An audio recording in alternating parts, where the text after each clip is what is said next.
السلام عليكم، أنا دكتور محمد شوقي. النهاردة هنتكلم عن فيديو مهم جدا عن فوار اسمه أسيتايل سيستاين. أسيتايل سيستاين منه تركيزين في الصيدلية، تركيز 200 وتركيز 600. طبعا كلنا عارفين الوظيفة الأساسية بتاعته واللي مكتوب على العلبة مذيب للبلغم. هو فعلا فوار كويس جدا كمذيب للبلغم، لكن أنا مش جاي أتكلم عن ده خالص. النهاردة هتكلم عن حاجة اسمها الأوفليبل يوز، يعني استخدامات مش معروفة عن الدواء ده. ايه اول حاجه؟ الاستايلسيستين ده قلنا هو فوار مذيب البلغم كويس جدا، لكن ممكن تلاقيه فرشطة ذكورة وعقم. اي واحد متجوز وعنده السائل المنوي بيكون لزج، الدكاترة بتكتب له استايلسيستين لانه بيقلل اللزوجة بتاعة السائل المنوي ويساعد على الانجاب، ودي وظيفة مهمة جدا ليه. الحاجة التانية ممكن نلاقيه فرشطة أعصاب. تخيل هتلاقيه فرشطة أعصاب وهتتفاجئ لأنه ليه دور كبير في علاج الزهايمر، مرض الزهايمر أو النسيان، وطبعا ده تحت إشراف الطبيب.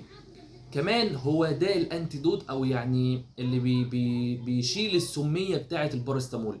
البارستامول هو الأدول، البنادول، السيتال، الدوليبران، أي حاجة من دي. طبعا أحكي لكم قصة سريعا. البارستامول الفرق بين الجرعه اللي بتشفي والجرعه المميته كبير. يعني لو خدت قرص، هو تركيز 500، لو خدت قرص عادي، قرصين تمام، 3 6 معاك لحد 8 اقراص في اليوم، يعني 4 جرام في اليوم. بعد كده يبدا يكون ماده في الكبد وتعمل سميه وتموت. طيب اللي بيشيل الماده السامه دي وما يعمليش سميه وممكن نلحق الموضوع، الاسيتايلسيستين، لانه بيدخل الجسم يتحول لحاجه اسمها جلوتاثيون. الماده دي بتاخد الماده السامه اللي من الباراستامول وتطردها بره الجسم. اذا ده الترياق بتاع الباراستامول المميت، او لما ناخد جرعه عاليه قوي اكتر من اللازمه. طيب ممكن كمان نلاقيه في روشتة جلدية. أيوه، روشتة جلدية، تلاقي دكتور كاتبه وتستغرب ده مذيب للبلغم. هو أنا ده مكتوب في روشتة جلدية إزاي؟